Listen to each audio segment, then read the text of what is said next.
Welcome to Barnyard Language, honest talk about running farms and raising families. We are Caite and Arlene, an Iowa sheep farmer and an Ontario dairy farmer, with 6 kids, 2 husbands, and a whole lot of chaos between us. While this is a podcast for farm families, sometimes our content isn't for the whole family.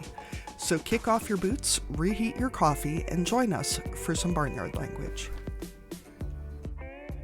Hello, everybody, and welcome to the final episode of 2025, I guess, with our new release schedule. This is the last podcast episode of the year, so, the update's got to be extra special, I'm sure. So, Katie, what is going on in your part of the world? It was really effing cold at the end of last week, and, today's Monday, so the beginning of this week. It's supposed to warm back up, so we will not have a white Christmas, despite how much snow we have on the ground right now, which is quite a bit. It's supposed to be warm enough for it to all to melt and be disgustingly muddy by Christmas Day, which is delightful. A muddy Christmas. Yeah, I don't feel like there's like a classic movie about muddy Christmas, but maybe there could be someday. If, climate change keeps happening, I guess we're going to have to rethink some things. Other than that, the cows are out grazing the cover crops and corn stalk stubble, so they're having fun. It's been pretty funny watching the calves try to run through deep snow and corn stalk stubble, especially the youngest one, because she's quite a bit shorter than everybody else, and she's really been struggling with keeping up with the pack when, she's well past knee deep and they're all only about ankle deep, because she is a small little squeaker, but she's keeping up. Other than that, not a whole heck of a lot. We turned the new bull out with the cows last week. He's enthusiastic, so that's good. Other than that, kids have... Now, the last time we talked, Katie, we had both of our oldest children were moving up in age. So I have a 20-year-old and we didn't have a birthday party, but I'm guessing with a 9-year-old that birthday parties are still a requirement. Was there a birthday party in your house or has it happened yet? We did. We went to Pizza Ranch, which is a local pizza buffet. They have pizza and fried chicken. We took 2 of her little friends. It was good. They have an arcade, which is nice. So the kids got to, eat and play, and I didn't have to clean house before or after. So that's always nice. That's a bonus. Not correctly estimated how loud 3 9-year-old girls can be. It's a lot.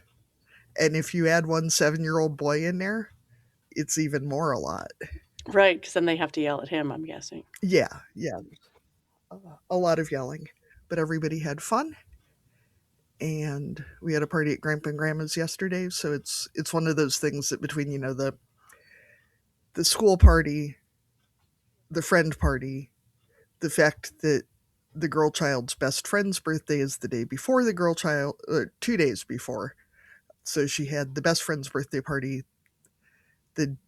on my daughter's birthday, and then they had a second party the next day. And I was like, every year we say, we really ought to just combine parties, and then we never have for reasons. I don't know. Maybe next year will be the year. Yeah. So your daughter was home? Yes, she got home on the day of her birthday. She wasn't done exams, but she's got a couple of online courses this year. So she got back home on her birthday, but still had 2 more exams to write, but could do those from her bedroom instead of her house where she goes to school. So she's home for just shy of a month. So that's pretty nice that we've got her back around here. Now her exams are done, so both her online exams are finished up, and I assume the grades will start to come in the next day or 2, so she'll find out how things went. And then our youngest also upgraded in age, so the baby of the family turned 11 a couple days after the oldest turned 20, so that's my spread of kids in the first and the last. So we haven't had his birthday party yet. He has one friend in particular who is a social butterfly, and she has a lot going on in her life, but she's one of his besties, and so I always try to accommodate whatever schedule works for her. So we're not actually going to do his birthday party until the last day of school. So I am feeling a little nervous about the fact that I'm willingly taking on a group of kids on the last day of school where excitement is at an all-time high, and probably sugar too, but we'll manage. I can always send them outside in their snow pants, and we might be getting a bit of a melt this week too, but they can still play outside for Yeah. some of the time that they're here in the dark. I'm sure they'll be fine. And he wants to go on a wagon ride, so my husband got the wagon back out of the shed where it was put away for the winter, so that he can do that for his birthday party. So that's some of the excitement this week. Got to make another. I made a cheesecake for birthday dinner, but he requested a specific kind of cake for his friend party, so we'll get that made up this week too. If my genius is as genius as I think maybe it is, it's one of those where it's hard to tell that it's either going to be a good idea or just a flop. But, talking with all these other kids' parents about now that our kids aren't in daycare, they're just going to be home for 2 weeks. And nobody wants that. And all these other kids who are now in daycare, after school a couple days a week, don't want to be there full time for 2 weeks either while their folks are at work and whatever. So I'm thinking I'm going to try using the same app that we use to schedule our interviews to see if I can use that to schedule play dates, because otherwise, you just go back and forth about when and where and what time and what day. And I'm wondering if I can just open the calendar and let people pick and it seems worth a try. You might as well, yeah. Put the slots in where you're willing to allow children into your house. Make your boundaries, make the app do your boundaries for you. I have found that often it is less work to have more kids than it is to just have my two, because they're distracted from fighting with each other. So we'll see. But it seemed at least easier than the back and forth. Yeah, that makes sense. I mean, just keeping things running when it's cold is is a thing. So we have a bunch of cows calving. We have to make some room this week because we don't, being in a tie stall like we are, we have 80 stalls for milking cows. And so if we have more than that, things get a little complicated. So thankfully we were able to sell some last week that are going to go this week, which is good because we've got some freshening up and who are going to need those stalls right away. So there's a little bit of movement, some new babies in the calf barn. Things are getting busier in the calf barn when my mother-in-law actually comes over too. She spent a lot of years farming, so I don't, this is not a slam against her at all, but she doesn't typically come to the barn. My father-in-law does feed calves for us every day. But when there tends to be, a bit of a backlog or, more bottle calves than normal, then she will concede to coming over and helping him feed a few of those calves before they get onto the buckets, because it's a lot more time consuming for him. So when they start coming together in the mornings, then I know that things are filling up in there. Well, it's good that you have your daughter home too. Yeah, I haven't seen her in the barn too much yet, but maybe. I guess now that she's done with her exams and everything, maybe. Yeah, maybe. Yeah, we'll see. She's got a pretty busy social schedule, but the last few years we've done a barn party in January, so I did see her schedule for the next couple of weeks, and I saw some clipping days, so I think she's going to have a few days where she's working on clipping to get cows looking fancy for our annual barn party. And Katie and I didn't do a gear and gift guide this year just because we weren't feeling it. But if you want to go back and listen to our past gear and gift guides, you can. Katie, do you have any new Christmas gift ideas that you did not share with the listeners in previous years? I did get my kids I believe it is pronounced gibboard or gee-board. It looks kind of like a skateboard deck with a slack line across the top. My kids have outgrown the indoor trampoline situation, but they are both still very much in the needing a way to get some energy out situation. So it's a slack line is like a tightrope. It's about 2 inches wide. It's the same sort of material as like a tie down strap, but it allows them to balance and bounce, and you can sit on it and bounce up and down and stand on it and bounce up and down and stand on one foot. And I'm intrigued. Yeah, we'll see. But that, and they're getting TV trays, so I'm sick of them fighting over the cup holders on the couch. And we have one of those little folding tray tables, but it gets kicked over because it's not really designed to be in front of the couch, which is funny because they're sold as being couch tables, but they're not really ideal for such use. I'm picturing the classic like TV tray with a frozen dinner on it, watching Price is Right or something like that. But I get what you're saying. Well, I tell you, I've started just answering the kids when they ask what's for dinner with something you're not going to eat anyway, so what do you care?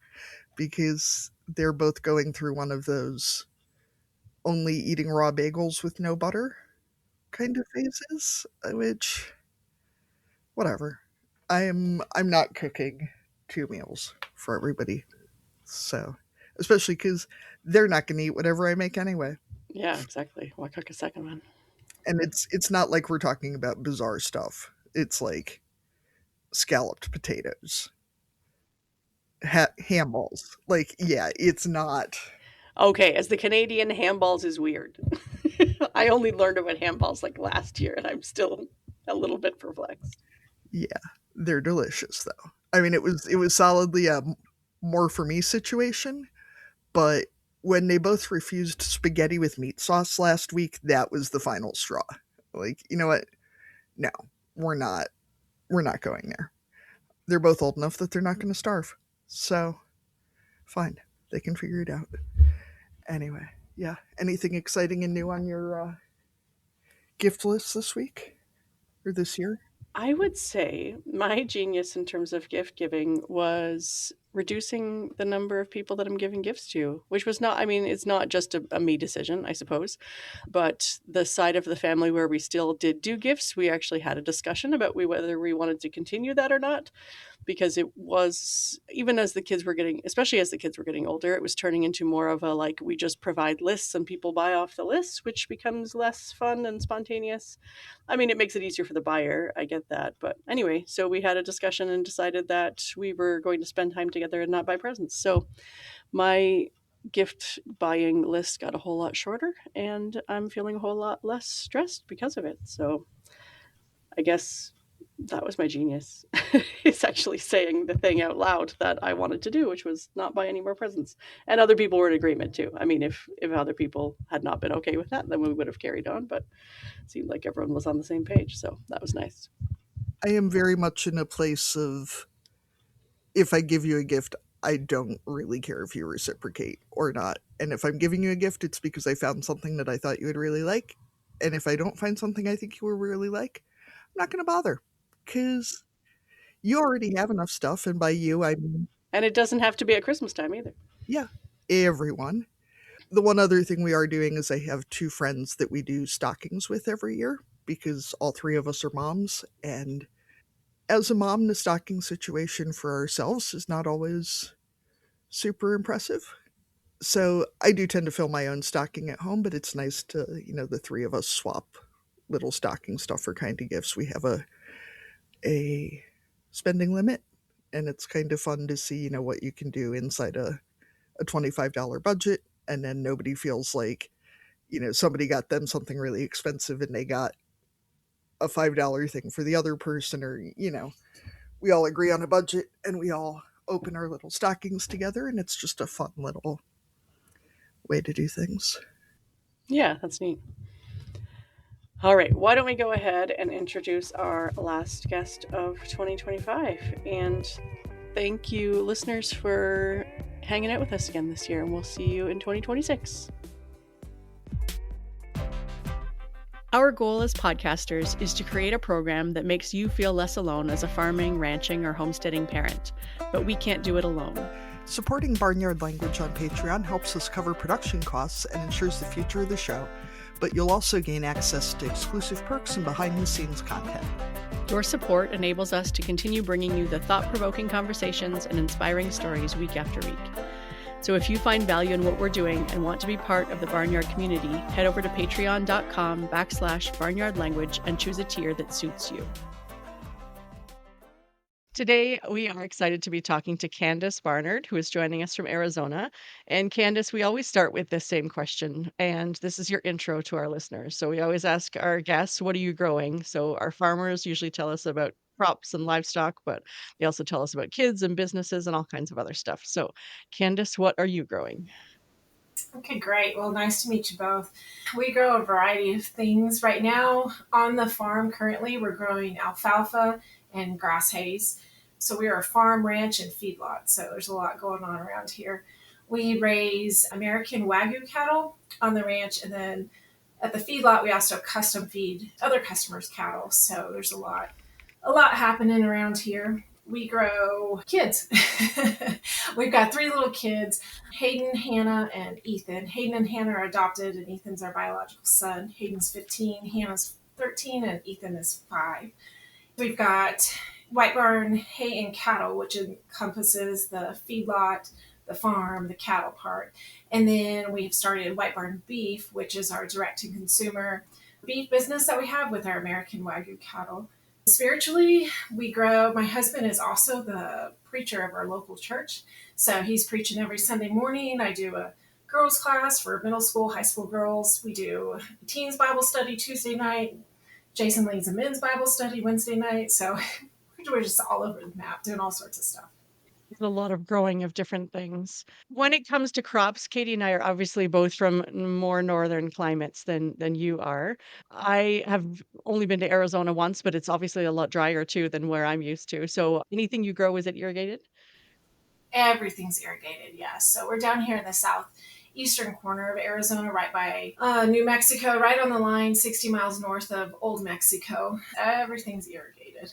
And I know that talking numbers is tricky, but just in terms of getting kind of a scale for people to kind of understand what you're working with, are both you and your husband able to be on the farm and ranch full time? Like, is it your primary business? And, because a lot of people have off farm jobs or, that kind of stuff. This is our full time income. It's always been like that. And actually, we both come from generational farmers. Our grandparents moved to, they're kind of west of the mountain of where we are now, but in the early 50s. Jason's grandparents from Oklahoma and mine from California. Nobody's ever had an off the farm job. So the farm has provided for our families for 3 generations anyway in this area. Sure.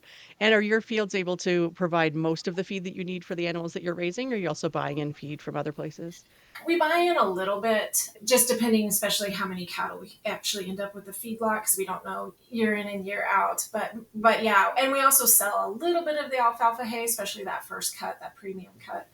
But what we are bringing in is corn, some barley, and some cottonseed for the finishing rations. But mostly all the hays are ours. Candice, I know at least in parts of the Southwest, Arlene's from Canada and I'm from Northeast Iowa, so we assume that anything south of like Kansas is basically 100 degrees at all times.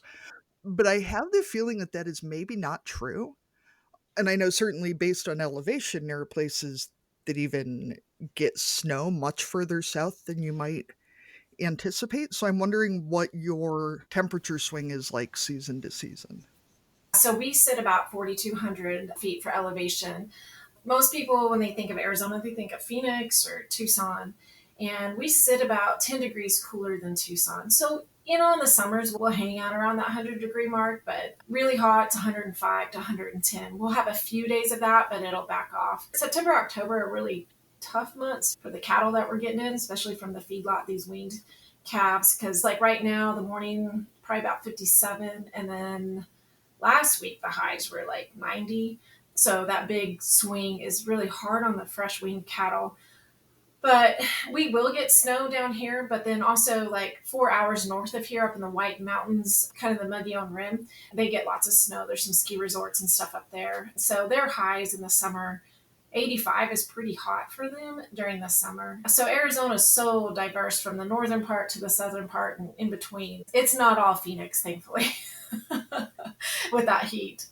Yeah, Phoenix sounds pretty hellish to me. I know people who like it, but between the heat, and I just picture there being a lot of pavement in Phoenix. I don't know why I feel that way, but it feels very paved. It's a huge, huge city and different areas. We were there a couple summers ago and it was like 118, but it just doesn't cool down at night. But we're here, even in the summers, it'll get down to the low 70s. So at least there is some reprieve from the heat if it does get hot. We sit probably 15 degrees cooler than Phoenix, sometimes 20. So yeah, Arizona is all over the map.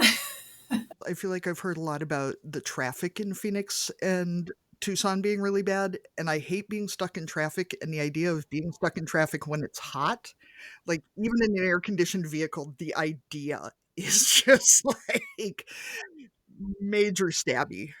Yeah, it is, and it's grown since, especially since COVID. Tucson has really exploded, and so we're fixing to head to a farmers market in Tucson, northern part of Tucson tomorrow. But we only go October through April because it gets so hot, and then the people disappear. Like where did everybody go? Everybody leaves the valley. Tucson and Phoenix, it seems like during the heat, the people that can leave, they get out. So it's not fun in the traffic for sure. Lots of blown tires and all the fun stuff. But we don't deal with ice, so that, I mean, you guys deal with ice. We don't have to deal with that. I bet you don't get the delightfully named corn sweat either, which is an actual meteorological phenomenon and one of the grossest phrases in the world. In parts of the summer actually gives off enough humidity that it will make it rain and cause legitimate pockets of high humidity over fields, and it's just corn sweat. I believe it. So my family grows white corn. So grew up a corn farmer's daughter. And so the summers of walking through the pivots, trying to through the cornfields, unplugging nozzles, all that fun stuff. Yeah, it's hot. I can only imagine thousands of acres at one time and the humidity it creates. So you said you grew up in a farm family, is that right? I did, yeah. So I was born and raised right here in Arizona. So we're on the east side of the Chiricahua Mountains, and I grew up on the west side in Little Valley on the other side. Yeah, born and raised. My family, when I was very young, started off just like everybody else trying to make it. Tried popcorn for a while, corn, cotton, chili. Chili's been a big thing in both of our families. And then through different things, my family transitioned into mostly just white corn. And so, like the corn you get in your tortilla chips and corn tortillas, that type of stuff is where that corn's going to. So, kind of a specialized crop. My dad and my uncle did that together, and then they're no longer partners. But my uncle kept that white corn business. White Brothers Grain is the name of their business. And so, they're still doing that in that area. And then my dad and mom and my brother farm together, kind of between us and Tucson, a little town called Benson. They've got a farm over there and growing corn and hay, and the price of cotton's so low. Nobody's growing cotton right now, but we're in a really good cotton area. And then chili's what really got our families, my grandparents, and then Jason's family. His uncle is a chili breeder. So a lot of people, when you say hatch green chili, everybody's like, oh yeah, we know that. But most of that green chili is bred and grown by Jason's uncle. So he's done a lot of work in the chili industry. And so we both come from agricultural backgrounds. Candice, I know by chili you mean peppers, but I know in Texas, I feel like we've had this kind of perpetual chili the food conversation that I am keeping alive by myself at this point, which is fine. In Texas, right, chili is meat, no beans. In the Midwest, chili is meat, beans, and a cinnamon roll. In Ohio, it's apparently meat, beans, spaghetti, and a peanut butter sandwich, depending on where in Ohio you are. So I'm wondering what chili the entire dish means at the Barnard house in Arizona. Oh, that's so interesting you asked that question, because I'm going to throw you for a loop. So in the Whitebarn house, chili is, of course, our ground beef, black beans, and a mixture of things, and pumpkin. That throws people for a loop. So it is so good. My kids love it. And incorporated pumpkin into different dishes because it kind of disappears and the kids don't know there's vegetables in there. So yeah, I've done that before, but not on a regular basis. Is that because you used to grow pumpkins and we're trying to hide them? Well, we did grow pumpkins, but I found this recipe a long, long time ago, way before I had kids. And I thought, it called for turkey. I'm like, we don't do turkey. So I did ground beef, and everybody loves it. They gross out when they hear black bean and pumpkin chili, but if you don't tell them, then it's really good. It just, that pumpkin adds a creaminess to it. I don't know. It's so good. I'd say, Candice, we're going to have to get that recipe from you because we have a restaurant in the area that occasionally will do the turkey, black bean, pumpkin chili. And as someone who doesn't like ground turkey, because it's generally a substitute for ground beef instead of being its own thing, it's really good, the turkey pumpkin chili situation. So we'll get a recipe and you can put whatever the hell kind of ground whatever in it you want. Yes, yes. That's very good. Equal opportunity.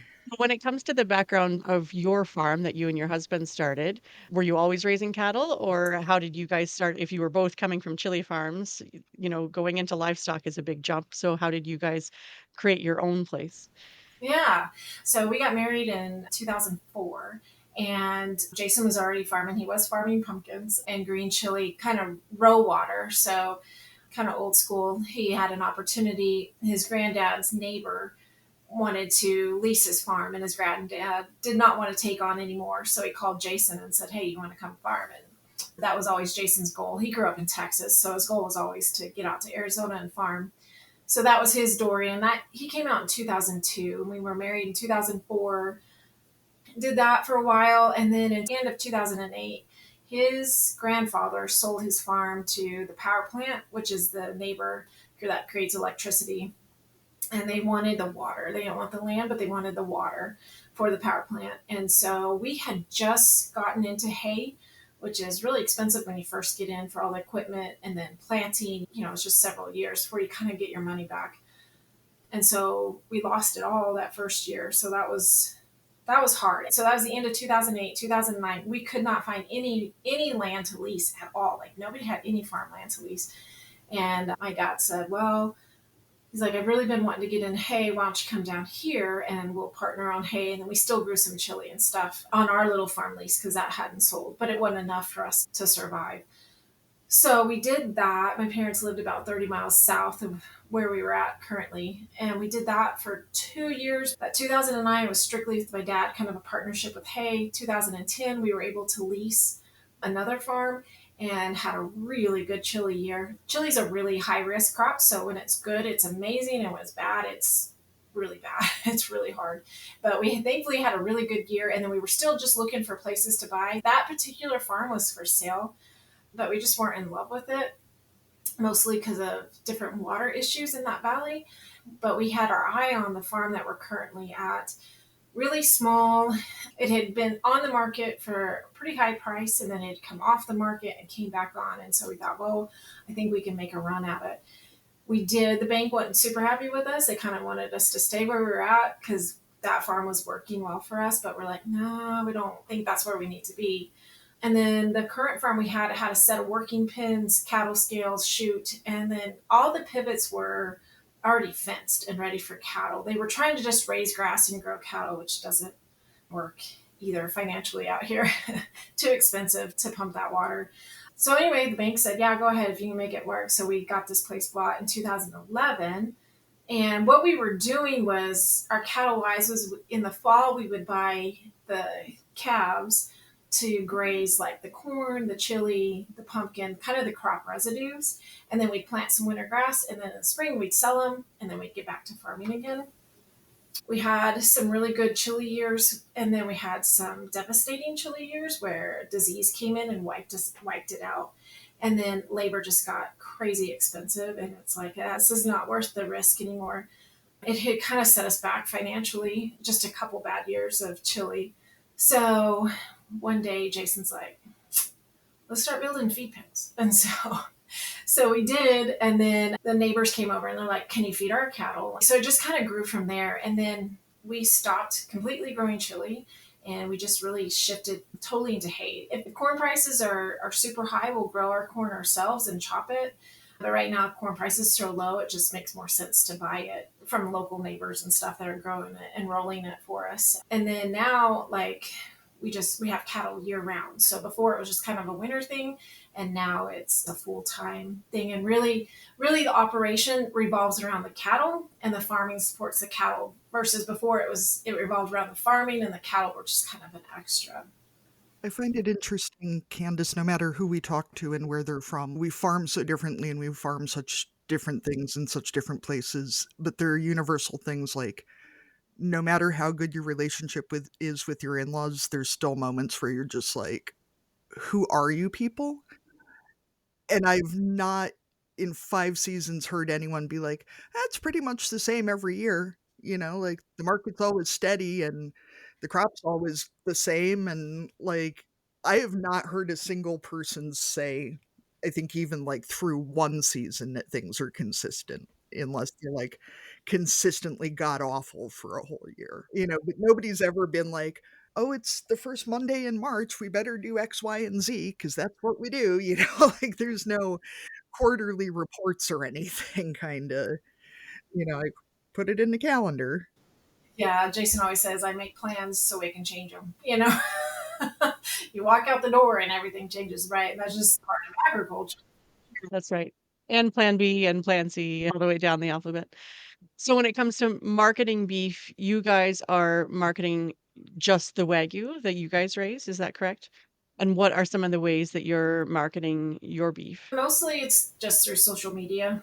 And then I do have an online store through Chop Local, and we've got a website and word of mouth. This year we've also picked up 3 different restaurants, one in Phoenix and actually 2 in New Mexico that we're pretty excited about.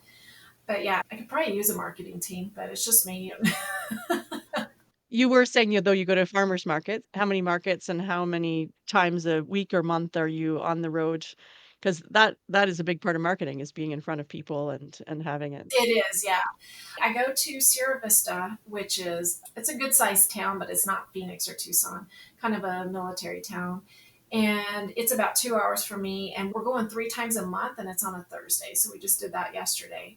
The kids and I go, and then we're starting back up in Tucson. That'll be once a month. And then I just got asked to go to another market, which is Sonoita. That'll be a Saturday market as well. I'll go once a month, but it's kind of in between Sierra Vista and Tucson. So I'm hoping I can catch some of my Sierra Vista and Tucson people that can't meet me at that certain market. That'll catch me there too. And that'll be a different set of people. I haven't been in that area.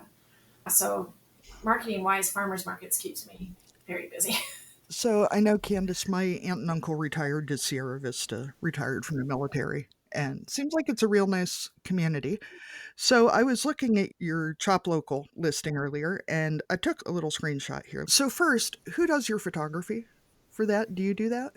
No, the family pictures is a friend from Sierra Vista. She's a photographer. And then the pictures of like cattle, some of the landscape is a local guy here, Tim Lawson. He lives close to us. He came out a couple winters ago, and I asked him if he'd take some pictures for me. So professionals. Does he do the product pictures too then? Those are just stock.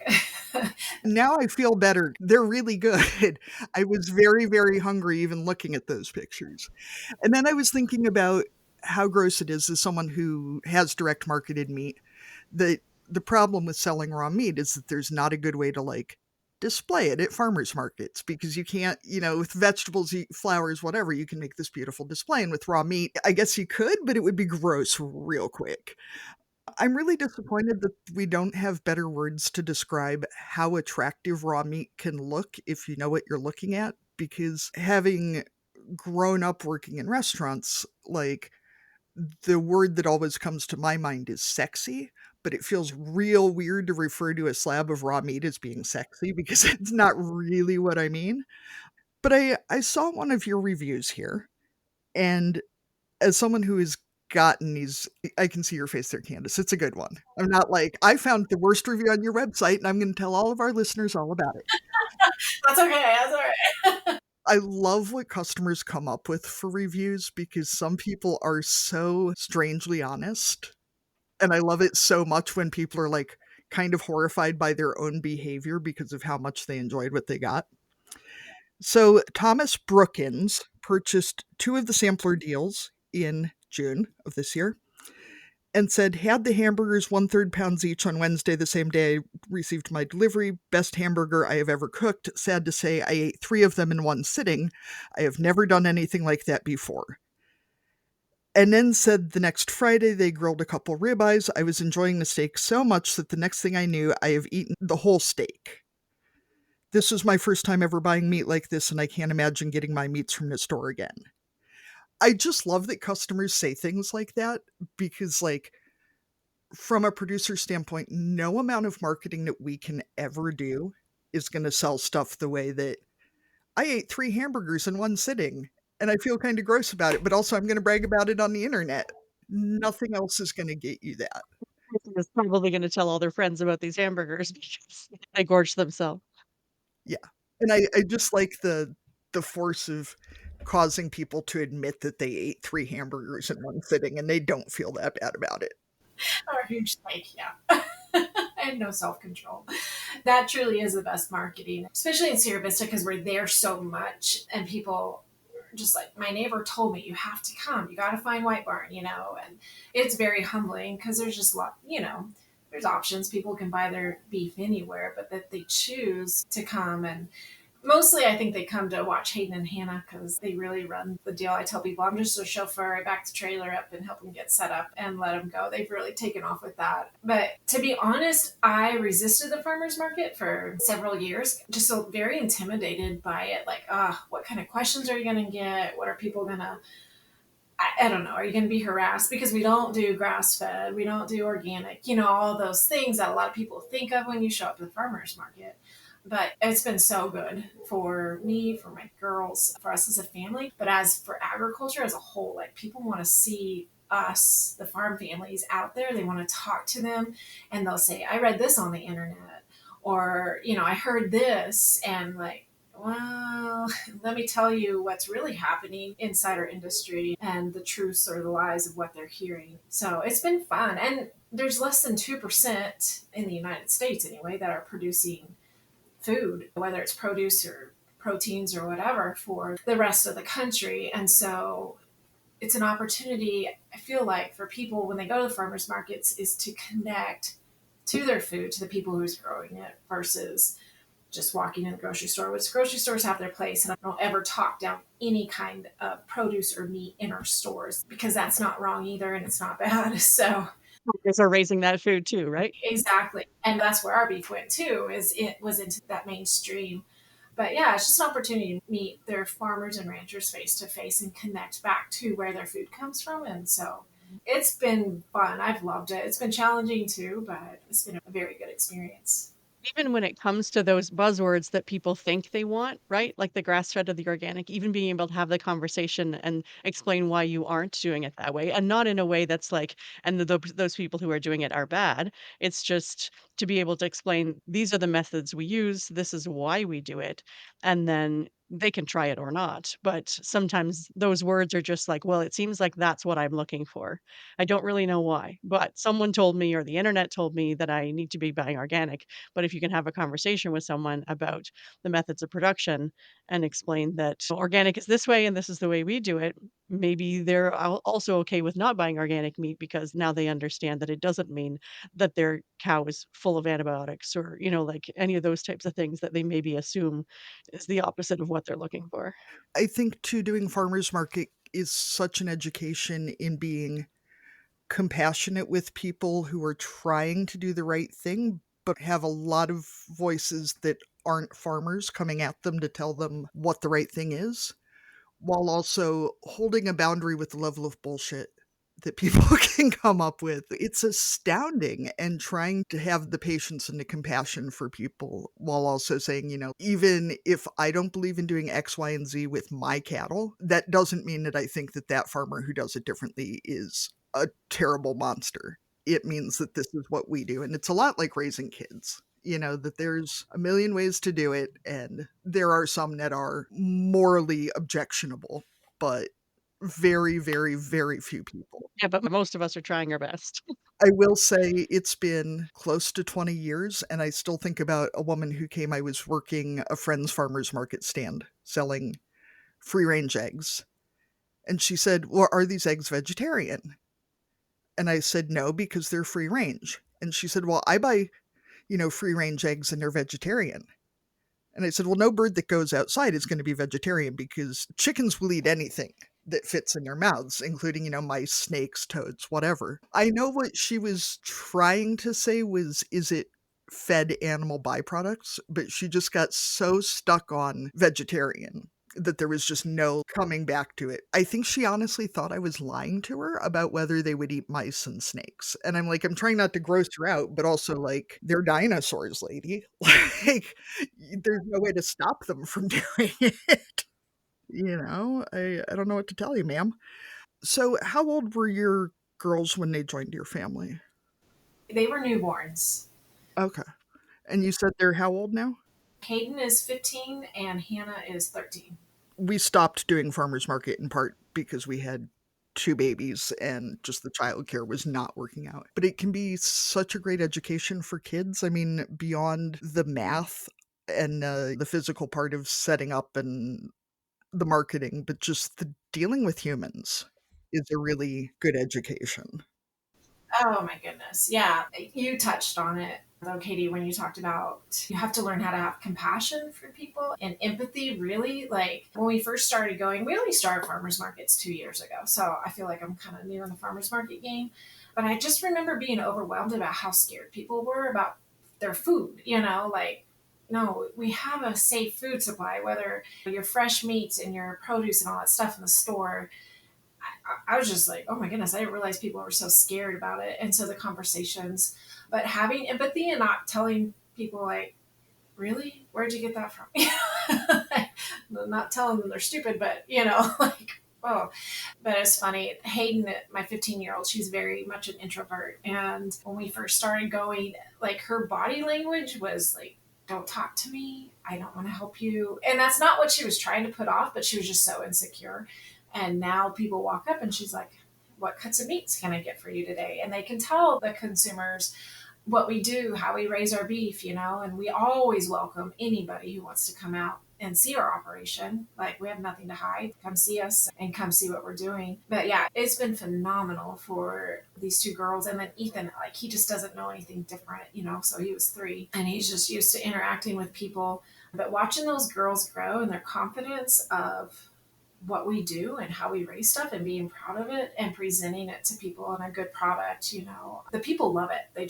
They absolutely love coming up and interacting with Hayden and Hannah. And we get lots of compliments all around of, man, your girls, they can just carry on conversation and they'll look you in the eye and they don't even know the life skills that they're going to have, that they do have and are building, by the time they take off and want to do whatever they want to do in life. So yeah, it's an amazing way to raise kids.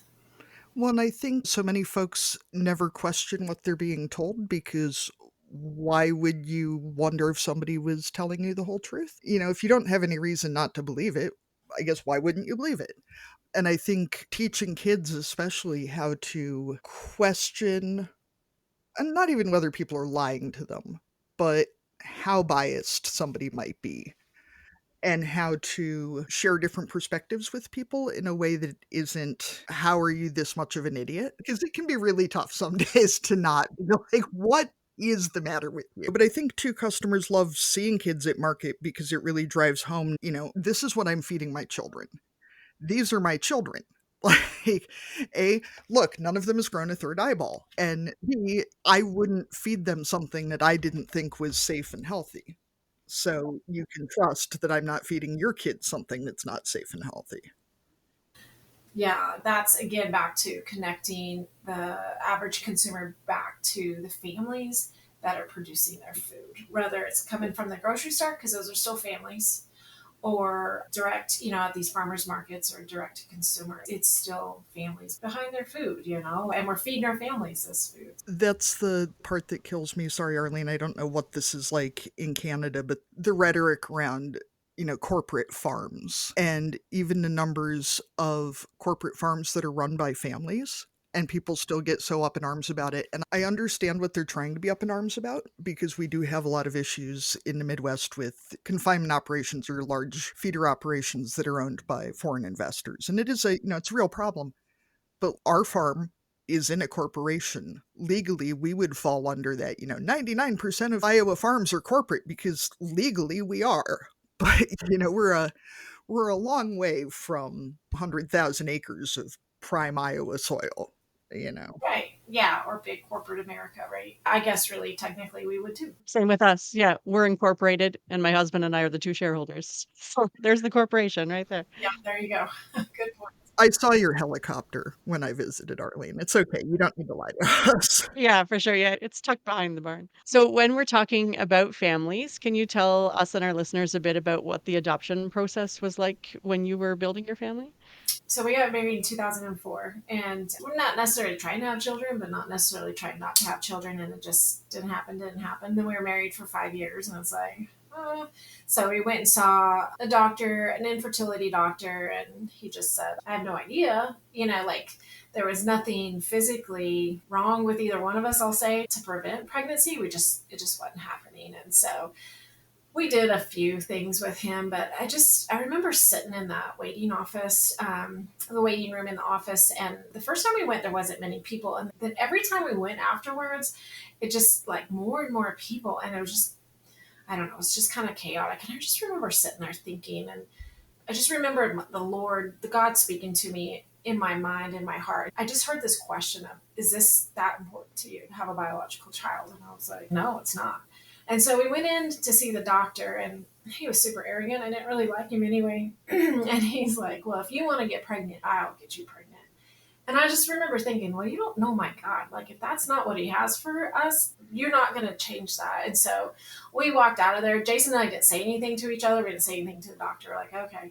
And we walked out, and we got in the pickup, and I'm like, I'm done. Let's do something different. And so literally the adoption agency was a couple blocks away from the infertility doctor.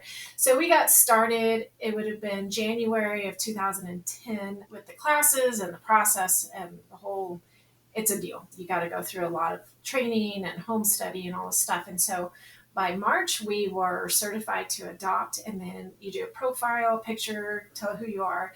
And that's something that they present to potential birth moms that come in and that are thinking about placing their babies for adoption. So our name was in the book in March of 2010, and just wait. You just don't hear anything. And then, of course, people are like, have you heard anything? Have you heard anything? Like, no, just waiting, living life. And then June, the last week of June, I got a call on Monday afternoon. It was about 5. This is important time. It was 5 Monday evening. I get a call from the adoption agency, and she says, we have a potential birth mom in here. She would like to meet with you. We know the baby's African American. We don't know the gender, and the baby's due soon. And I was like, okay, well, what's soon? And she said Friday.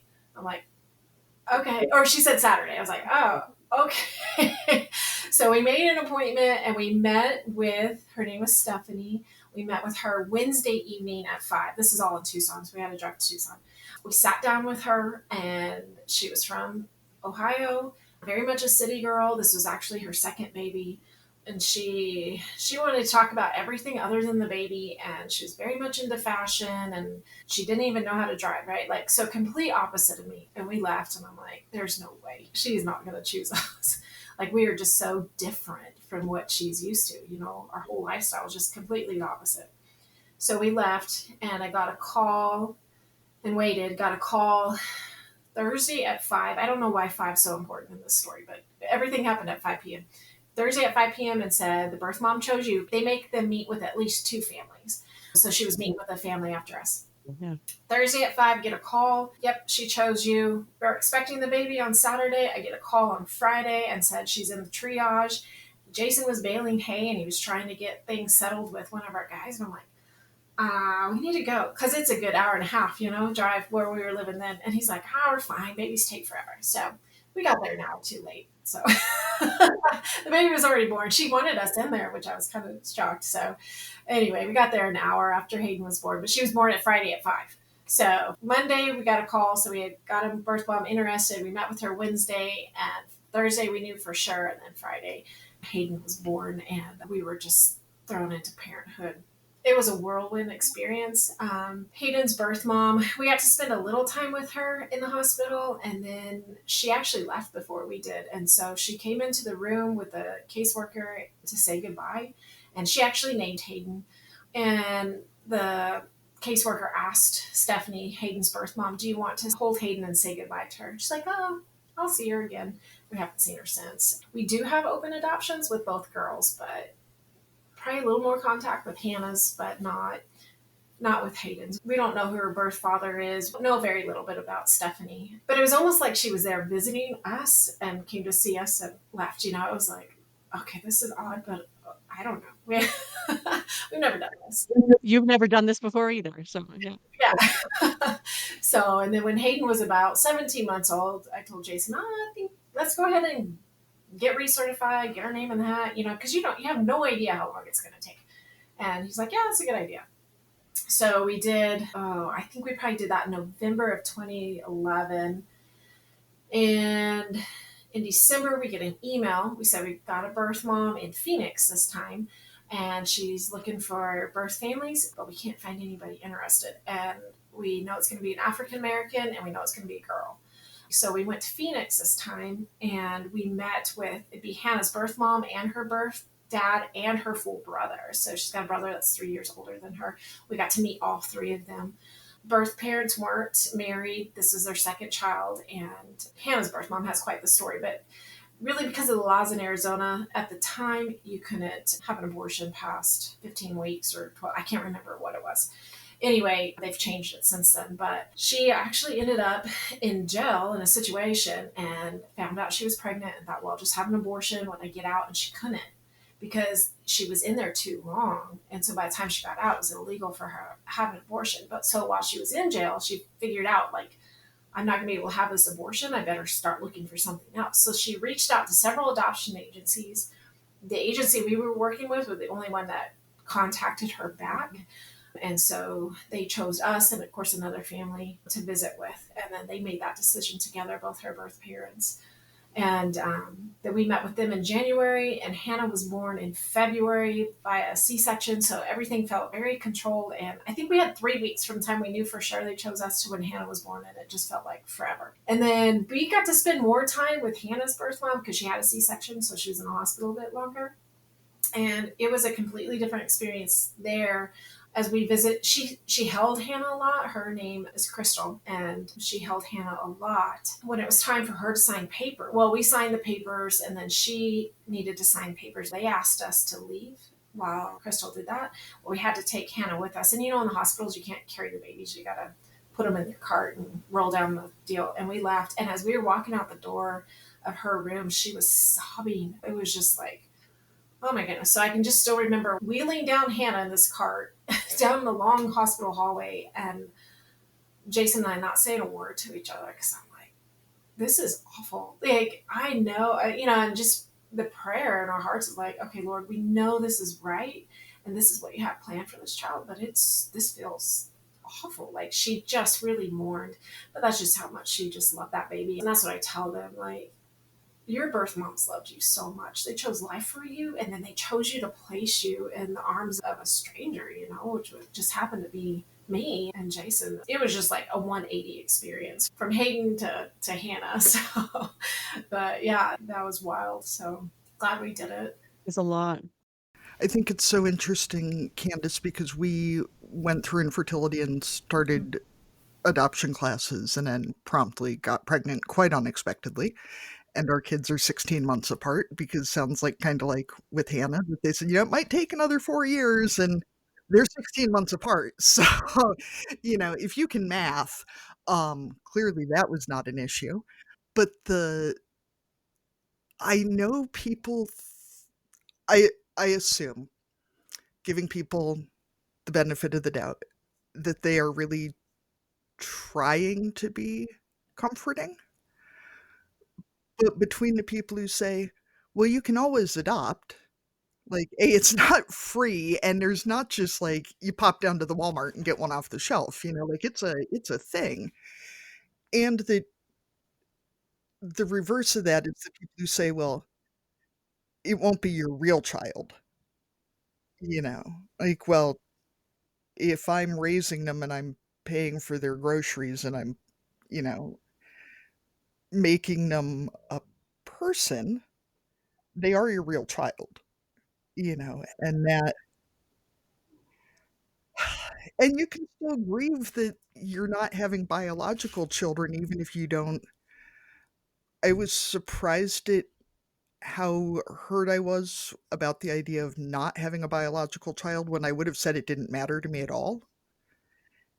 And I mean, I was fully prepared to have non-biological children, and I would be perfectly, it doesn't matter to me in any sort of logical point, but the amount of things you grieve without realizing that they were important to you on some level, and just how useless so many helpful things that people say truly are. You know, just especially just well, God has a plan and you can always adopt. And it's hard, like all the parenting classes we went through and all the training. And the girls are 15 and 13. And so we talked to them a lot about one day finding their biological family. Like for Hayden, she doesn't even know her biological father. And she says it doesn't bother her. We have lots of open conversations about that. But there is a piece of them missing, like, well, who is that blood? But they're also, I'll tell you a beautiful story. So we moved here in 2000. So Hayden was born in 2010. We moved here in 2011. And then Hannah was born in beginning of 2012. So really they've grown up here in this community. And they've got some friends that are probably, they're 20 now. So, 5 to 7 years older than Hayden and Hannah. And one day, my really good friend, her daughter was probably 10-ish. So they've known Hayden for 5 years, and they went to some small town. And we do not have a lot of African Americans, like plenty of Hispanics and whites in our area, but not a lot of African Americans, which was oh, how's that going to work? But it's been great. So, anyway, Clea, they had met a director of a nursing home. My friend Joni had taken her daughter to go to the nursing home, and they did some things. Well, the director was a black woman and was talking to him. They walked out, and Clea's like, I don't know any black people. That's the first black person I've ever met. And Joni looked at her, and she's like, Hayden and Hannah? And she's like, they're black? She was just blown away. And then my other good friend, her daughter, about the same age, we were at ranch rodeo at the fair, and so kind of about the same time period. So said something about, we were talking about their hair, and her name was Christy, the little girl, and she asked me a question. I said, Christy, they're adopted. And she goes, what? Hayden and Hannah are adopted? Like, wow, that's really cool. Like, people don't see them as anything other than Jason and Candice's daughters, so yeah. And I don't, it's a very adoption or IVF, whatever people go through, it's such a personal thing. And so I don't hold anybody who goes the IVF route, like, I don't hold any judgment against them. Like, if that's what they felt and that was important to them, then go for it, because that's expensive too, right? Like, that's not an easy path either. I just had so much peace sitting in that infertility office waiting room, like, no, this is not that important to me. And it wasn't at all. And I never felt like I missed out. Like, my friends were having babies and different stuff. And and my sister, and I never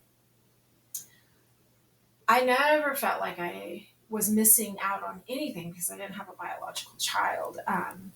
That was the path God had chosen for us. And we said yes. And, so yeah, this was the family that God had planned out for us. And so, we were obedient to that, I'll say. And yeah, but it is a very personal decision, one way or the other, So I had another. Sorry, Arlene, I feel bad. Arlene is not going to get any questions this interview. Too bad. I had another question, but since we're on the not going to have a biological child, this is the path that God has chosen for us, is these 2 adopted daughters. Can we talk about your 3rd child real quick? Yeah, so life was clicking right along about 6 years ago. And yeah, Hannah, like, the girls were just at this age where it was just, they weren't toddlers, they weren't preteens, like, it was just really easy and fun and sweet. And then I'm like, and then I've never ever worried about my menstrual cycle or when I started or not, because I never had to worry about that, right? And one day I was like, I think I should have started by now, but I have no idea where I'm at, and then another week went by. I'm like, I really think I should have started by now. And then I was like, oh, so that was like in March of 2019. But in February, I had a dream, and I woke up and I'm like, oh my goodness, that was so real. And I had a dream that I had birthed a child, like, and it was just, of course, I didn't feel the pain, but all the emotions. And then they said, it's a boy. And I remember them handing me this baby. And I woke up and I went into the kitchen and I told Jason, and he's like, that's so cool. I'm like, no, no, that was not, that was scary. Like, no. And then I told my sister about it in February. I'm like, you cannot believe this dream. It was so real. And then in March, I'm like, I think I should have started my period by now. And I hadn't. And finally, I just went and got a pregnancy test. And it rocked my world. It was very much an unexpected pregnancy. I was 37 when I found out I was pregnant, and I was like, really, Lord, now? Like, I'm 37 years old, you know? Like, I don't want to do this now. And I struggled. I cried a lot, and I walked a lot, and I cried, and I'm like, please, Lord, I don't. And I've had several miscarriages, you know? And I'm like, I don't want to do this now, you know? Like, and again, it's not an audible voice you hear at all, but it was just this. I have a plan and a purpose for this child. It's going to be okay. It's going to be okay. And so I was like, okay. And I was 12 weeks along before I even finally called the doctor to get an appointment. I don't know if I was in denial or what, but I was really struggling. And then we went in and they did the Doppler, and you hear the heartbeat. And I lasted for a few minutes, and then the tears, like, oh my goodness, there is life. There is life in there. Like, okay. So it was quite the experience. And I always had a lot of respect for the girls' birth moms for the decisions they made and how hard that was and loving. But after I found myself in an unexpected pregnancy, in a good marriage, in a good situation, but it was still an unexpected pregnancy, and walking through all those emotions, like, oh my goodness, my respect for them just went tenfold, you know, because basically they did this by themselves and went through the whole pregnancy, chose life, and then chose to place that baby in somebody else's arms. Like, oh my goodness. Yeah, it's just what a beautiful, powerful gift it is, you know, and to share that with the girls too, since I got to walk through that. And then having Ethan biologically, I thought, oh, it's adoption. That's the way to go. All the postpartum stuff, I'm like, wow, I really like adoption. Candice, I'm wondering too what your experience was like as someone who also trying to explain to people that you could very much want a baby and hope for a baby and be open to the idea of a baby and know where babies come from and how they're made, and have it still be a total surprise that you were having a baby. Because I know with our son, people were like, well, what do you mean he wasn't planned? And I'm like, well, I didn't plan for it to take 1 month. Okay. Like, I did not plan to have a second kid at all because we didn't think we were going to have a first one, you know, and that, like, that experience of trying to explain, especially to medical folks, that, like, well, no, I wasn't on birth control because, you know, we just spent all this time and money trying to have a baby. No, I was not expecting to have 2 babies 16 months apart because, like, you know, I had a C-section with the first one, and they were like, well, ideally you would have waited longer. I'm like, I thought I was waiting longer. Okay. Like, I hoped for and planned are not the same thing. Okay. Planned and expected are not the same thing either. Like, Yeah. yeah. I also, after going through that experience, I'm like, no baby's an accident. You know, like God is the giver of life. Period. There's no child that's an accident, regardless. I just feel that so strongly, going through what we went through, and like you, Katie, like with both of your children, like they weren't planned, but they're not accidents either. Like, you know, like God is the giver of life, and he forms that because they could not explain, they could not tell us why we weren't having children. Like, we were both perfectly healthy and everything was fine. They could find nothing. And I just, none of us are accidents. I truly believe that.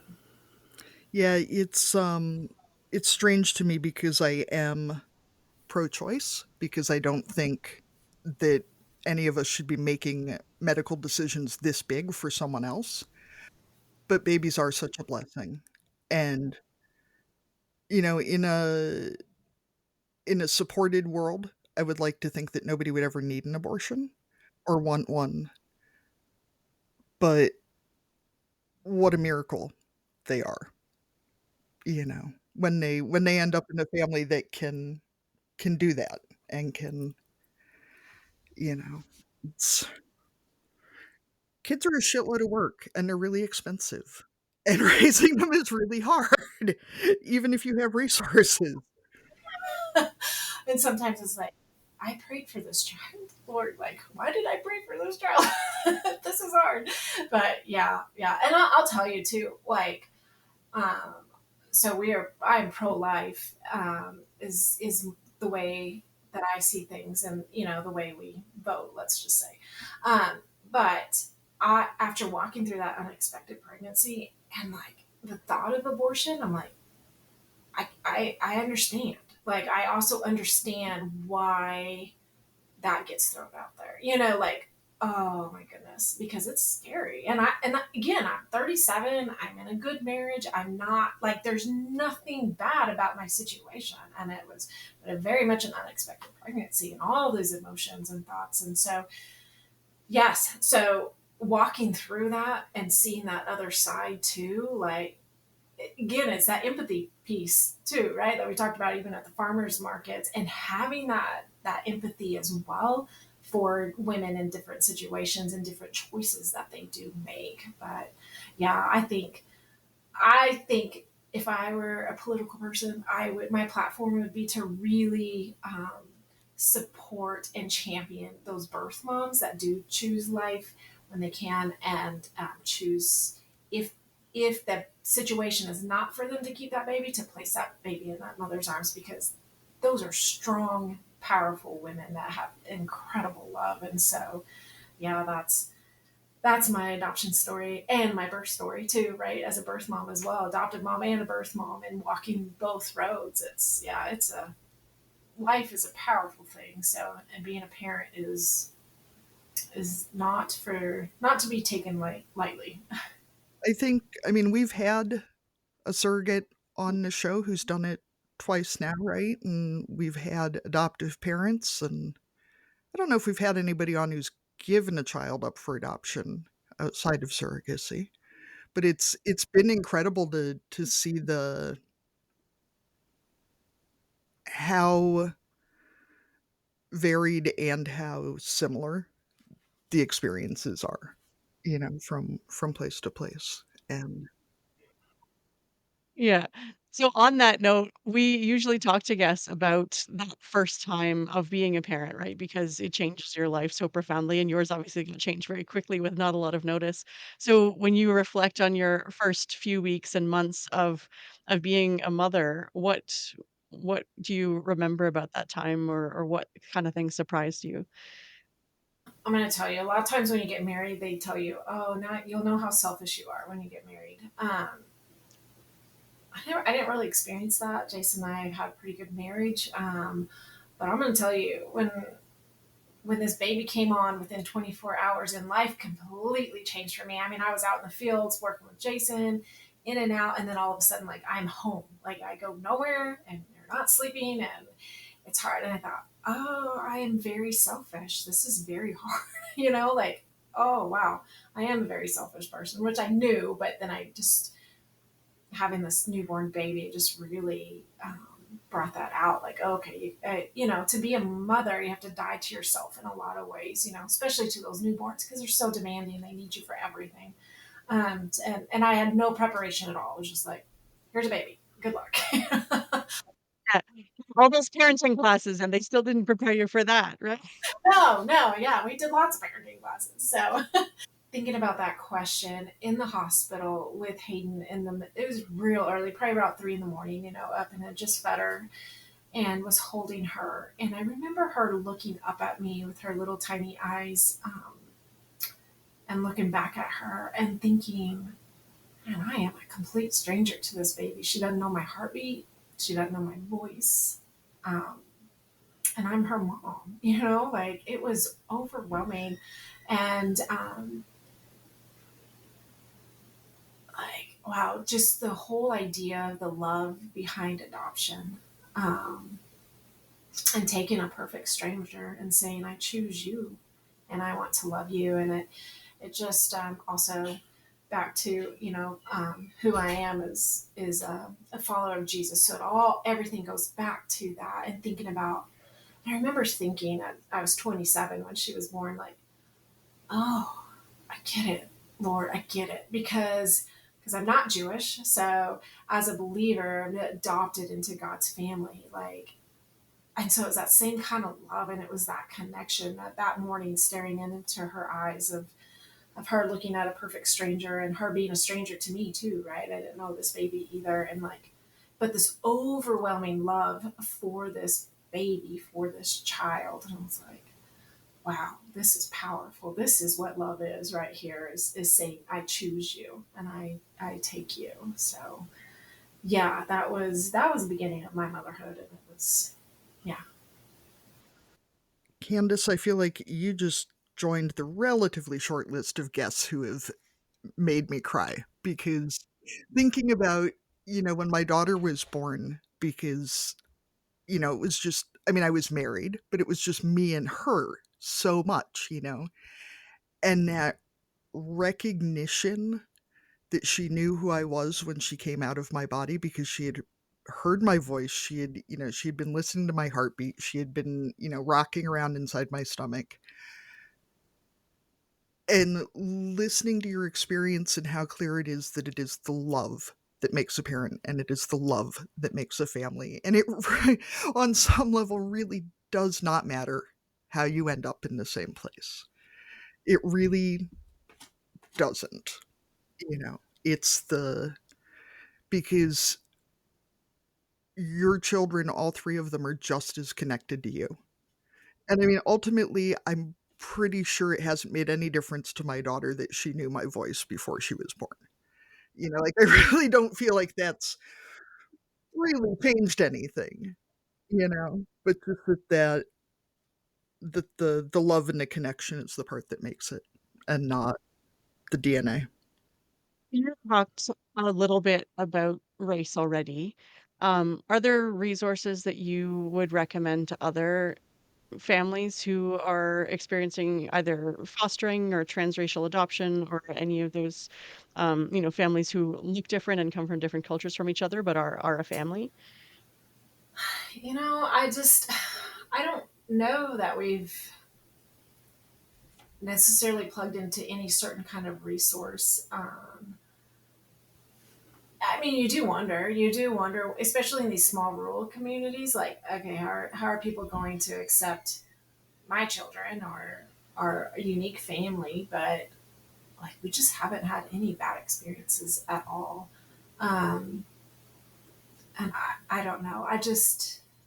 It goes back to that love piece, like, yeah, we are different. And I remember, I think maybe it was at the hospital, but Jason asked our caseworker, he's like, when do we tell her she's adopted? And she's like, on the way home. And it was so hard. This sounds silly, but it was so hard to tell this newborn who had no idea what we're saying, you're adopted. And so we just started when she had no idea what we were saying. But I mean, clearly it's not going to take long. They're black and we're white. So, regardless, I don't know, just accept who they are and celebrate who they are. Um, and I don't know, the girls came to us as newborns, and so it's not like they had a different cultural experience. They've just always kind of just known us and our family culture and this area. It would be different if you were fostering a different, racial child that you bring in, if they've had different cultural experiences besides all the reasons why they would be fostering anyway. Yeah, so I don't really have a great answer for that one. It's okay. That's fair. I have some friends who adopted out of foster care, interracially, and had a lot of issues with hair. But I'm wondering, if you adopt as a newborn, maybe it's less different, because they don't. I mean, even a baby who comes out with a whole head of hair doesn't come out needing like a lot of hair care at that point. So you kind of learn as you go. which is the nice part about starting with a newborn is they don't know what you mess up because they don't remember it, which is like the awesome part of babies. Yes, it's a thing. There's a thing for sure. And I remember that's funny you say that because I'm thinking when we found out that Hayden's birth mom chose us, I thought, oh please Lord, let it be a boy, so I don't have to worry about the hair. And I got two girls. So but YouTube, there's so many resources online. And so my girls now I do their extensions. And so I learned how to do like a rope twist. Lots of moisture, lots of stuff, especially out in Arizona because it's so dry. And lots of mistakes, but just learning as you go. And YouTube's very, very helpful. There's a lot of amazing Black women that have lots of great tutorials. And so I go on Amazon and buy their extensions, and I do it myself. So that's kind of a new thing for us. But yeah, it is. It's very intimidating, and you want them to have beautiful hair, right? And take care of it. And so I did take them when they were little a couple of times to a salon where it was a Black woman, and she's like, Candice, you braid better than most Black women I know. You're doing a good job. Like, okay. Yeah. Like, okay, I don't know what I'm doing. So, and I'm not really into all the fancy hair and all that stuff. Like, that's just not my deal. So, um, yeah, so it's a deal. The hair is a deal for sure. So, yeah, YouTube has been my friend. So YouTube University, as I call it. So Maybe I'll have to check that out because I mean, my daughter, for having pretty standard white girl hair, she's got real straight hair, has very different hair than I do because mine's very thick and kind of wavy and hers is real straight, real fine.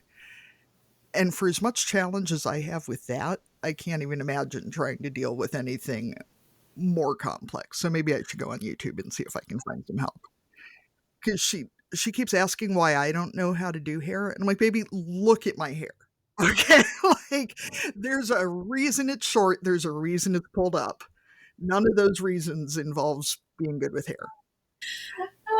yeah, try YouTube.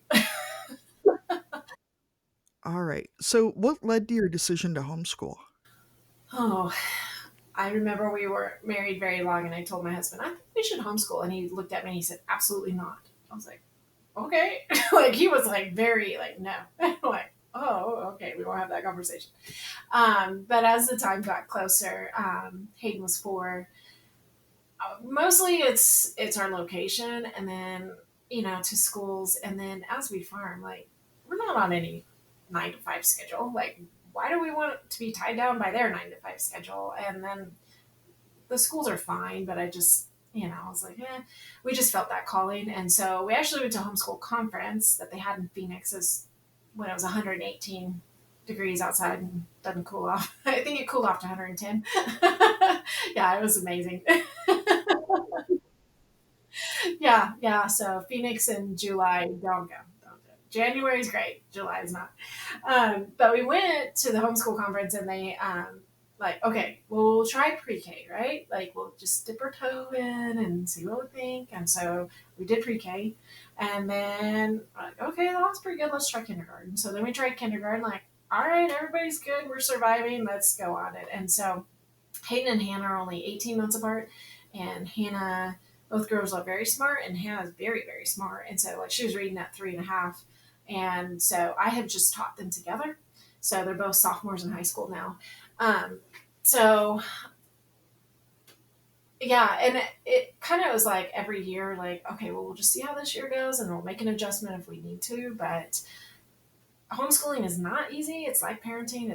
It is a commitment. It's not easy, but oh my goodness, it's been worth it. And the things my girls have learned, the books, they're avid readers. All 3 of my kids love to read. It's amazing. We don't do any digital type stuff. It's all books and paper and, the old way of doing school. So, and then we picked up these farmers markets. Of course, you're getting started and having no idea we're going to be selling beef the way we are and going to farmers markets. And so, yeah, like right now they just walked past the window, and they're been working on some schoolwork, some 4-H stuff, and now they're getting the beef wagon ready for the market tomorrow. So it's been, we spend all our time together. Like we are 24/7, and sometimes I'm like, they probably want a break from me. And I'll especially ask my 15-year-old, she's like, oh, no. And it's not like everything's perfectly peaceful in our house, right? Like, don't think, oh, you're such a great homeschool mom. Like, I'm teaching algebra 2 right now. That is a challenge. So it's like, oh my goodness, am I going to survive algebra 2? But yeah, Jason went from exactly like, absolutely not, we're not homeschooling our kids, to like, well, maybe we should look into it, and then it's like, yeah, that was absolutely the best decision for our family, and really excited. So the girls are sophomores in high school, and Ethan's in kindergarten. So like, I'm just all over the map too. So I told Jason, I'm extra special. I've gotten to go through kindergarten 3 times in my lifetime. It's nice that you can double up on the older ones, especially now that you're starting back in kindergarten again.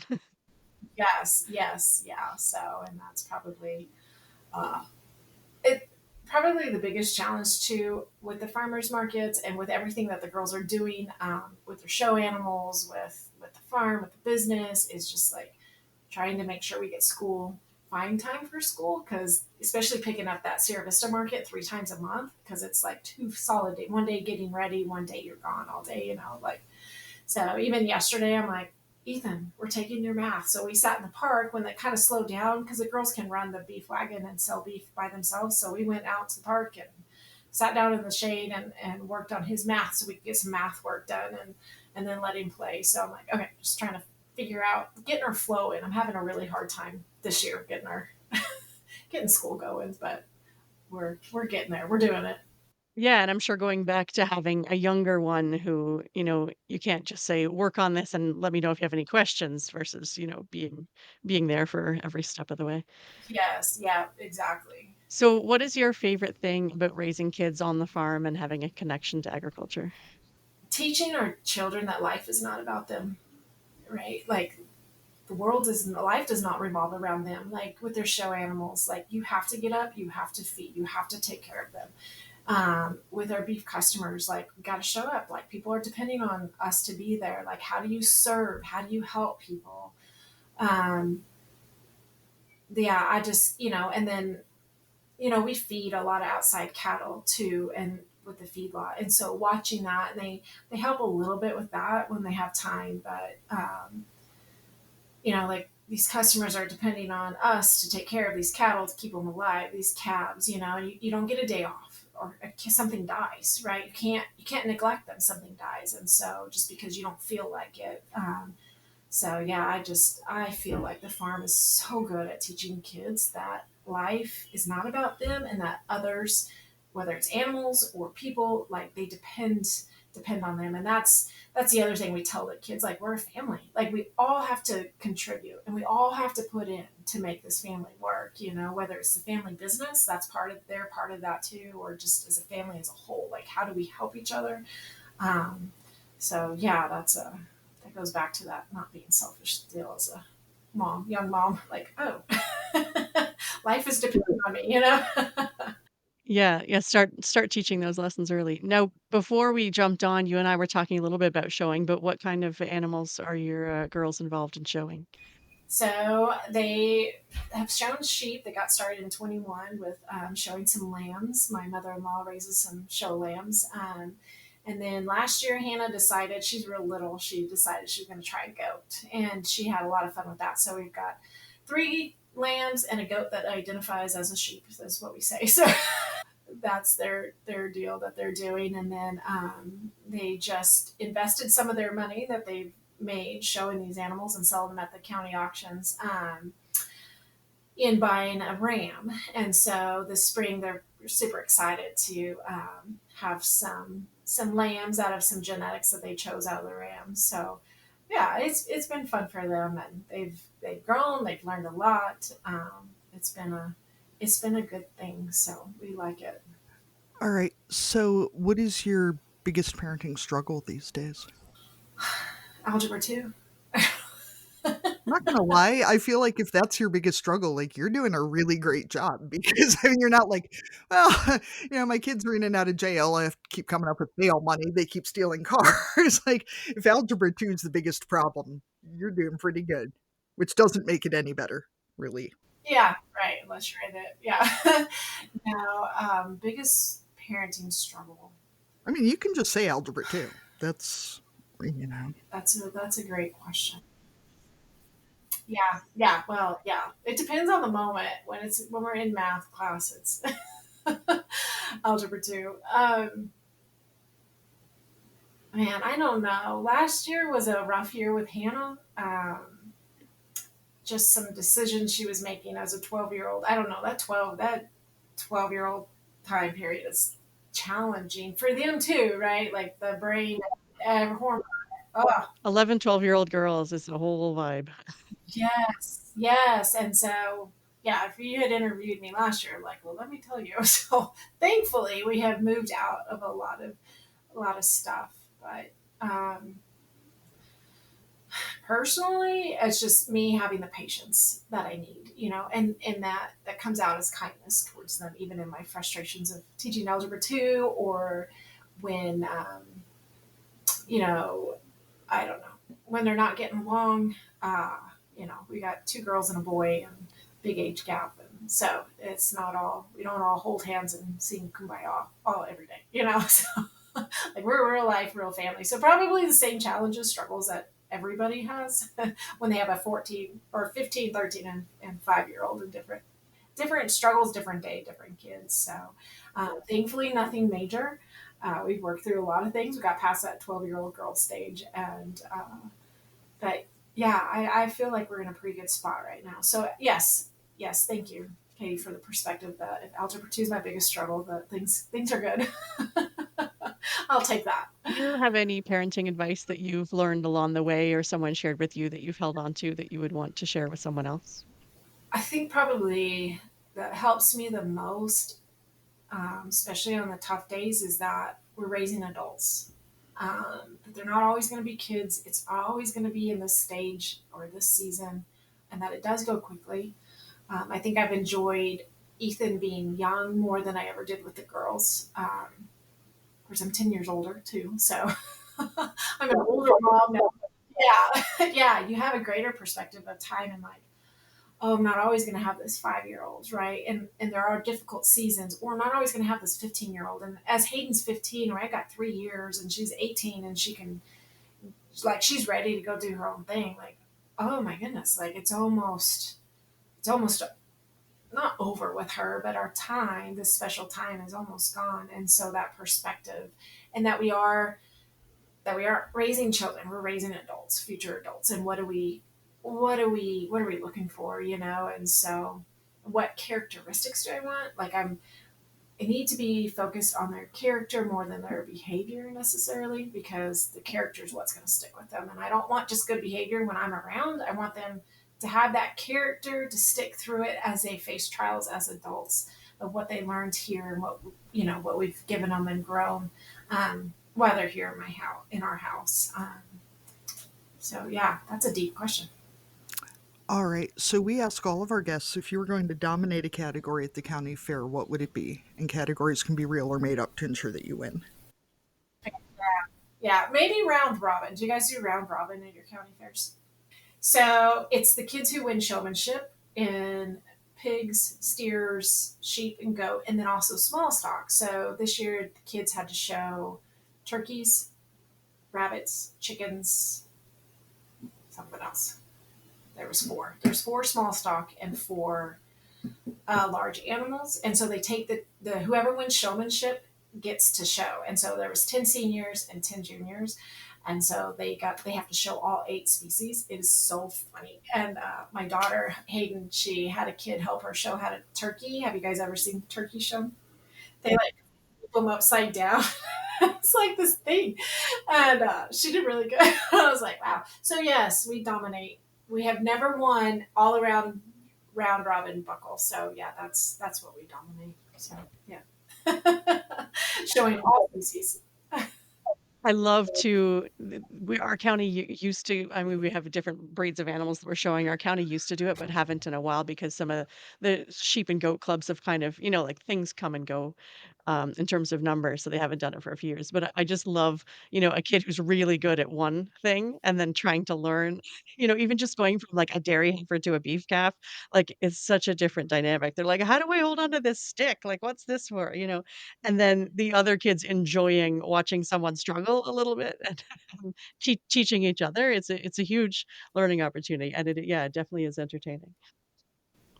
Oh yeah, yeah. And the day before they do round robin, the kids get together and they like, can you show me how to show your rabbit, or can you show me how to show your steer or your pig or some of these things. And yeah, it's so good for the kids to teach others, right? Again, not to be about themselves, but to be about helping others. And like, how can I help you? Let me show you. But Hayden was showing her rabbit, and the rabbit was biting her finger, her hand right here. And the judge is like, show me the teeth, and she's like, right here, like it was latched on.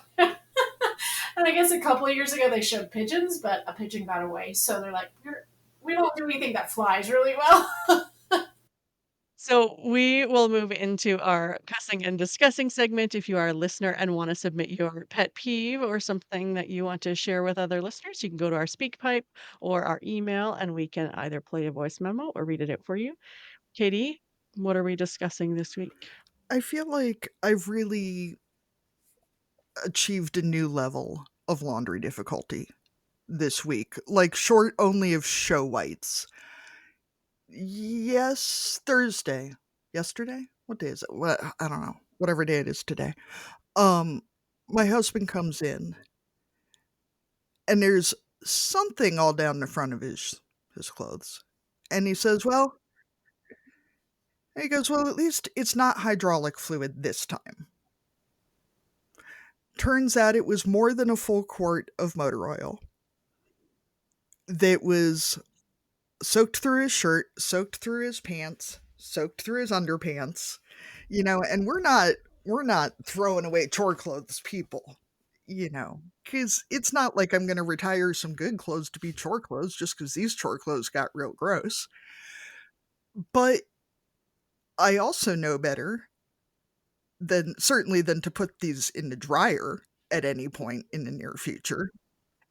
And also just if they happen to get washed with anything else, everything will either reek like motor oil or hydraulic fluid or whatever it is. It will also reek like whatever heavy duty nasty degreasers you use to get the stuff out. And everything will feel greasy basically forever. So before we came in to record, I set those to soak in the kitchen sink, like literally poured a jug of Goo Gone in there. Because this is like, it's a decently nice pair of farm pants and a decently nice sweatshirt. Like if they were already right on the edge, I'd be like, dumpster. I love the fact too that you also are like me and you don't have a laundry sink, so we're using the kitchen sink just because my show whites go in the kitchen sink, and then you have to wash the kitchen sink before you can wash the vegetables in it because it's like I don't have a laundry sink. Show whites need to pre-soak in the kitchen between the loads of dishes. I am incredibly lucky and several years ago found a double basin stainless cast iron enamel farmhouse sink with the double drain boards. So our sink's like 7 feet long, but it does give you a nice amount of room for things like pouring an entire bottle of Goo Gone in to soak off motor oil. And then I see that, so yesterday was knit night because it was Thursday night, and Thursday nights I go to town, I go to my knitting group. I usually have fried cheese curds and a hard cider for dinner. It does give me life, let's just admit it. Um, I come home, and so my father-in-law has ordered what is now referred to as the pile. It is some sort of like, usually we get like normal road gravel, right, to put down on the driveway in this. But this pile is apparently some sort of like crushed gravel lime screening situation, which makes it much nicer to play in because it's not just hard rocks, right? It's soft. So now you have a play pile of stuff before it fills the potholes in the driveway. So it's like 7 feet tall. My kids have been sledding on it with the cushions from the patio chairs, which was great. But it's been raining all week. So last night I come home to this pile of chore clothes that are covered in motor oil, which I knew about. And also, I assume that my son must have looked like Swamp Thing when he came in from the pile last night because his school shoes are about an inch thick with, I mean, it's barely even mud, it's basically cement. His clothes, backpack, his backpack is covered in this stuff, which I didn't see until this morning when he picked it up to go to school. And I was like, well, at least we go to a small town farm kid school. Like, Is he using the backpack as the sled because he's couldn't find the patio cushions? no, I guess he just didn't stop by the house before he went out there. And yeah, I guess he went to the pile and then he went and played on one of the tractors in the shed for like an hour and a half, and then he went back to the pile.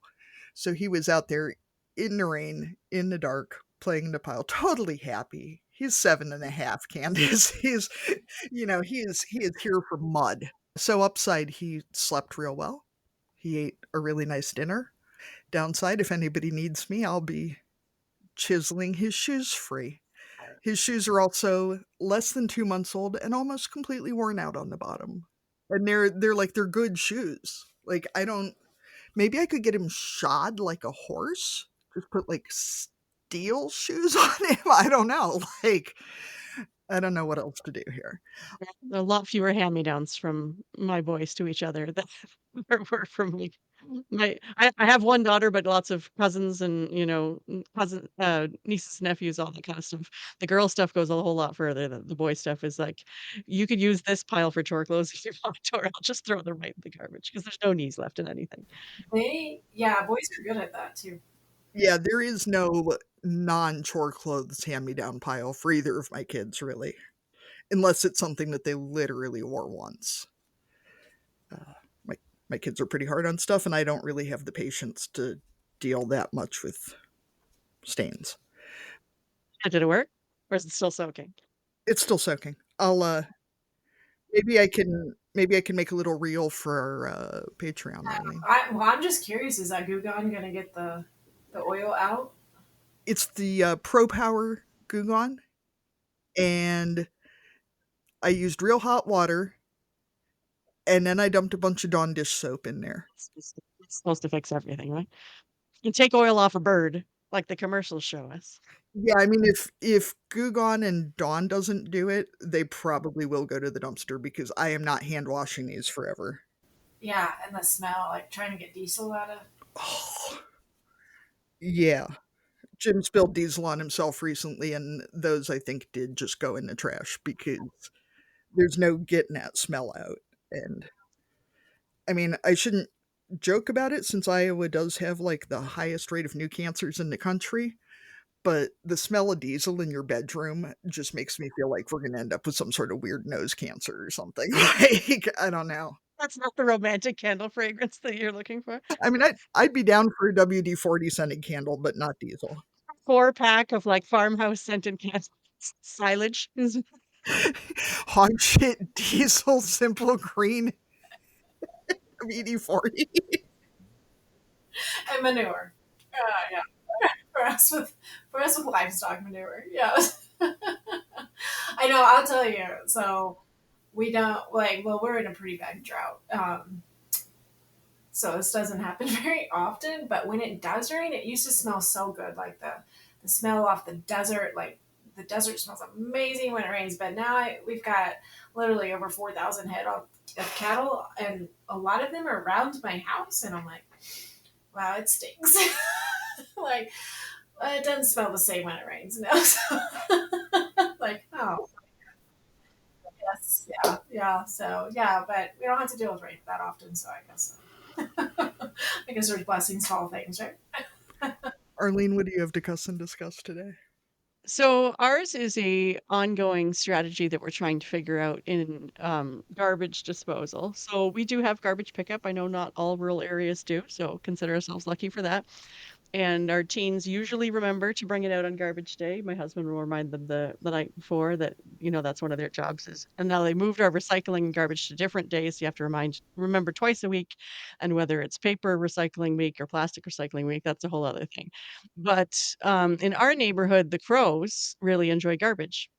So even though the boys are dropping it off at the end of the driveway when they go out to the bus in the morning, it's not out there like overnight or for hours on end. It's maybe an hour or so before the garbage truck comes by, but the crows will then attack whatever is in the garbage bag and pull it apart. And then so then by the time the garbage truck comes by, then it's been destroyed.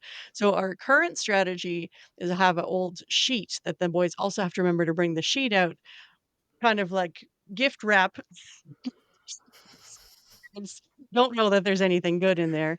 And so the last couple weeks that has worked. But yeah, then when I go out later to put my younger son on the bus, then I get to grab the old sheet from the end of the driveway. But all the neighbors have them too. Everyone has their, old blankets and sheets as their crow deterrent devices. So that's the current garbage strategy. We'll see how that works going forward. It seems the last few weeks has been working all right. It's much better than going out with another bag later on and then gathering up whatever has been left and blown around. Arlene, I know crows are really intelligent and that they are very drawn to shiny things, so I feel like maybe you could actually just train them to leave the garbage alone. Well, sometimes there's bits of food, or it's more. It's not about like it's just Well, I mean, if you just start rewarding them for leaving it alone, or just send your youngest child out to the bus with his brothers and then make him stay out there until his bus comes. yeah until the garbage truck goes by. Yeah, you wait here till the garbage truck comes by. Yeah, I'm sure it'll be fine. I'm sure he won't mind at all. Yeah. The other issue is in our township, I mean, everyone has different rules, but ours have to be in clear bags. So then it's even more desirable because, yeah, if there's a little piece of tinfoil or something, then that's real fun. And so, yeah, How do you get that black trash bag energy if you have to use clear trash bags? we we don't have any. We're not allowed to use them. Canadians. Yeah. Clear only. Well, it's only our township, though. I'm not saying other people. The next closest town, they can use whatever kind of garbage bag they want. Our township wants clear. Who knows? The garbage people get to dictate what we do. So thank you, Candice, so much for joining us today. If people want to find you online, where should they look you up? We've got a website. It's called whitebarnwagyu.com. You can see more pictures of our family and farm, and then that's where you'll find us at whitebarnwagyu.com is our website. Thank you so much. It was great to meet you, and thank you for sharing with us about your family. Yeah, thank you for having me. I enjoyed it. Thank you so much, Candice. Thank you for joining us on Barnyard Language. If you enjoy the show, please support us on Patreon with a donation. Big thanks go out to our show editor, Krista Paffrath at the Rural Podcast Network. Please rate and review the podcast wherever you listen and follow the show so you never miss an episode. If you want to connect with other farming families, join the private Barnyard Language Facebook group. We are always in search of future guests for the podcast. If you or someone you know would like to chat with us, get in touch.